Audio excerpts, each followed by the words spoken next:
Minutos é com muita honra que a gente recebe aqui, estende os tapetes vermelhos a ele. Raul Justilores é o mais novo colunista do UOL. A gente fica aqui toda hora recebendo mensagem, mas vocês não têm que falar mais de cidade, vocês têm que falar mais sobre a situação do país. Tem eleição municipal, então o que a gente fez? Chamou Raul Justilores a participar conosco aqui do UOL e ele estará sempre, toda semana, aqui ao meu lado no UOL News. A gente trabalhou juntos na Rádio CBN. Foi um período maravilhoso e agora estamos juntos novamente. Seja muito bem-vindo, Raul. Boa tarde para você. Boa tarde. É um grande reencontro, porque ambos somos santistas, ambos trabalhamos na rádio, ambos temos origem espanhola. Então a gente É. adora uma briga, uma polêmica, falar verdades. Isso é bom para o jornalismo. Eu vou deixar as brigas mais por tua conta, tá? Porque tem tanta briga para você comprar aqui né? A começar aqui até pelo esse assunto que a gente estava falando agora há pouco, né? O Raul ele vem aqui para o UOL para que a gente fale um pouco mais sobre as políticas públicas relacionadas às cidades, né? A gente vem aí com eleições municipais. Raul mora em São Paulo, mas já viveu em várias cidades pelo mundo e tem muita experiência, estuda isso, analisa isso. Um dos problemas de São Paulo é questão de segurança pública. A gente vai ter tempo de falar isso aqui ao longo da sua permanência aqui no nosso All News, né, durante as próximas semanas. E a gente vê aí a atuação da Polícia de São Paulo. Vira até assunto para um youtuber famoso vir filmar num carro da polícia. Tá certo um negócio desse, Raul? Nem um pouco. Claramente está faltando chefia e está faltando aí regras básicas de quem pode acompanhar ou não. Eu lembro quando tinha lá as guerras do Oriente Médio, já era uma polêmica grande, né? Quando os jornalistas da CNN eram encaixados nas operações para ver quem gravava aí o melhor míssil, a melhor explosão. Então é constrangedor. Concordo com o Thales, é algo aí de república de bananas. Mas a gente não está se esforçando para deixar essa imagem negativa continuar. Aliás, esse cardápio que você estava falando com o Josias e com o Thales, impedem aí que a minha chegada seja aí com mais sorrisos ou mais otimista.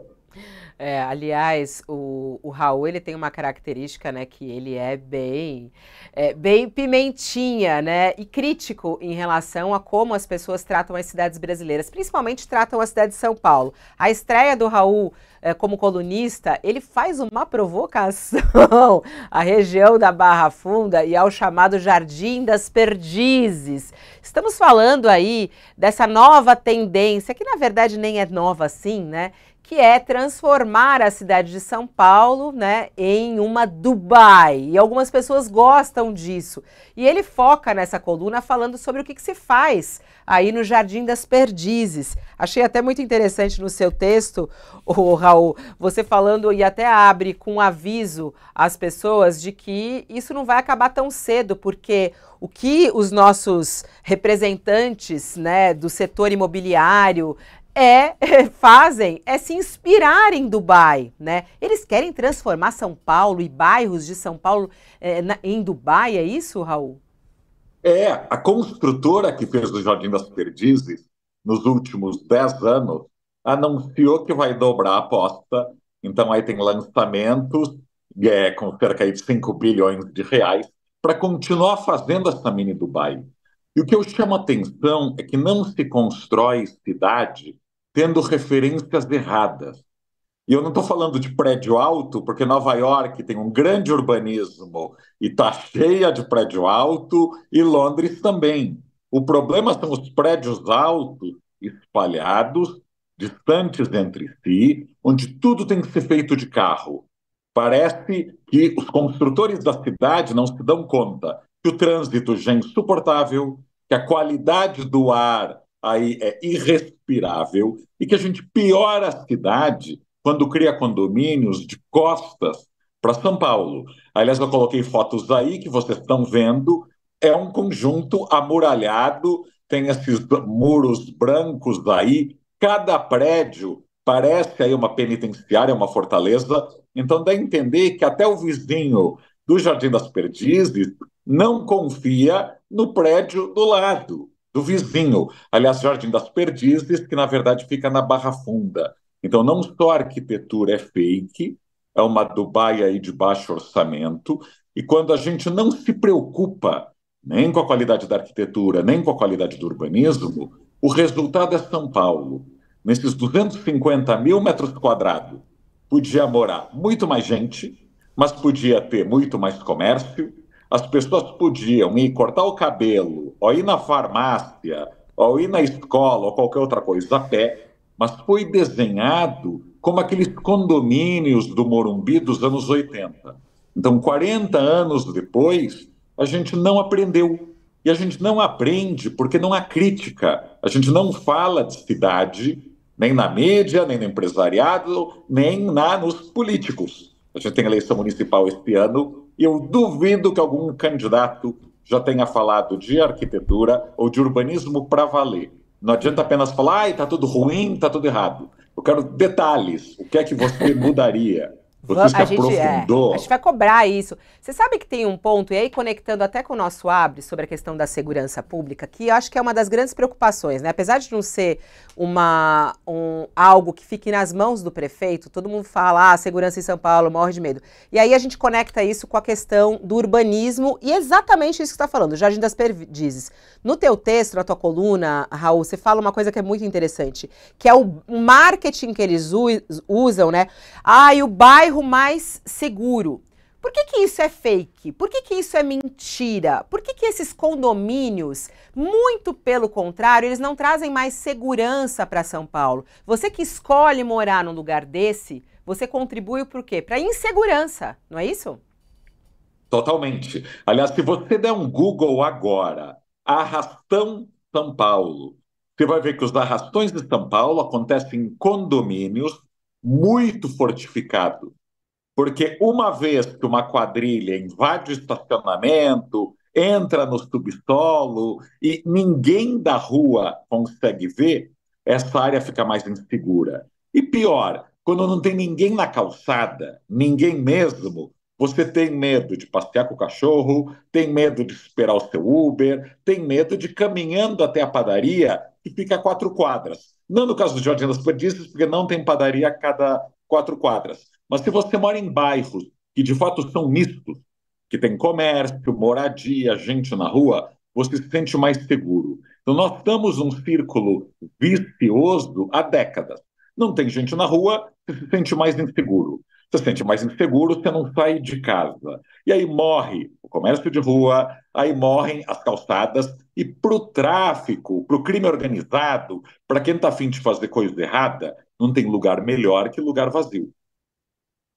Elas ficam com medo. Aí, essa história, né, dos condomínios colocarem esse Jardim das Perdizes, por exemplo, para quem não conhece, né, Raul, eles têm tudo lá dentro. A pessoa não precisa sair do condomínio, ela não circula pelo seu bairro, né? Tem até supermercado dentro desses grandes condomínios. Eles montam supermercado, tem tudo lá dentro. A pessoa não sai do local, né?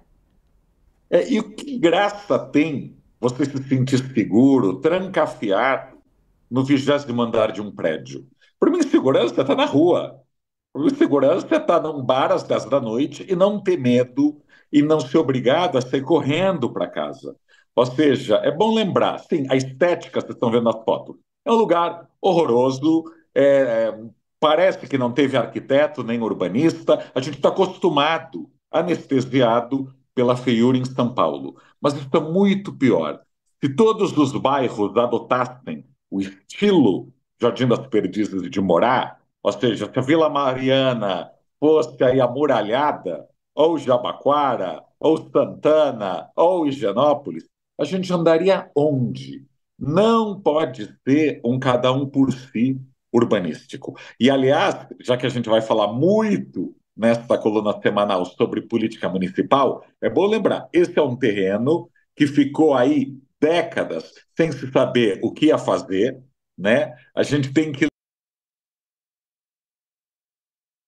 Perdemos a ligação, caiu a ligação com o Raul Justilores logo na estreia dele, que tristeza, caiu. A gente vai tentar retomar só para a gente finalizar, mas ele está contando aí um pouquinho dos bastidores. Vamos abrir até a coluna do Raul, que eu vou lendo aqui para a coluna do Raul. Ele conta todos esses detalhes, né? O como que esse terreno foi construído, as negociações do terreno e até o interesse, né, do CEO, por exemplo, de empresas responsáveis, como o Jardim das Perdizes, de fazer outros empreendimentos como esse em outros lugares de São Paulo. Eles têm esse interesse. Eles estão indo para Dubai para se inspirar nisso e eles querem trazer essa ideia aqui para a cidade de São Paulo. E o Raul fala aqui na coluna de estreia dele no UOL, o quanto isso é complicado, né?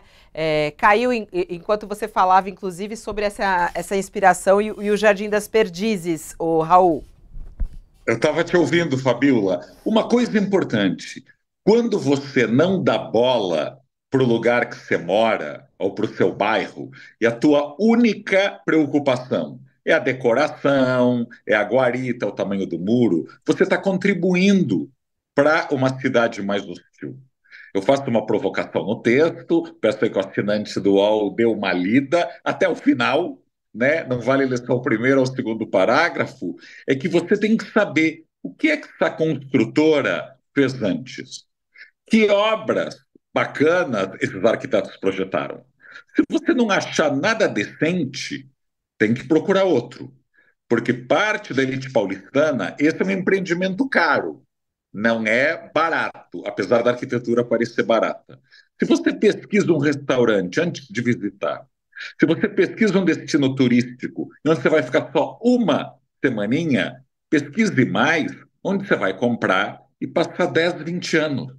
Ou seja, o desinteresse paulistano em arquitetura e urbanismo criou essa cidade que a gente vive. Então é muito importante ter esse interesse. A cidade é formada por 1 milhão de pecinhas.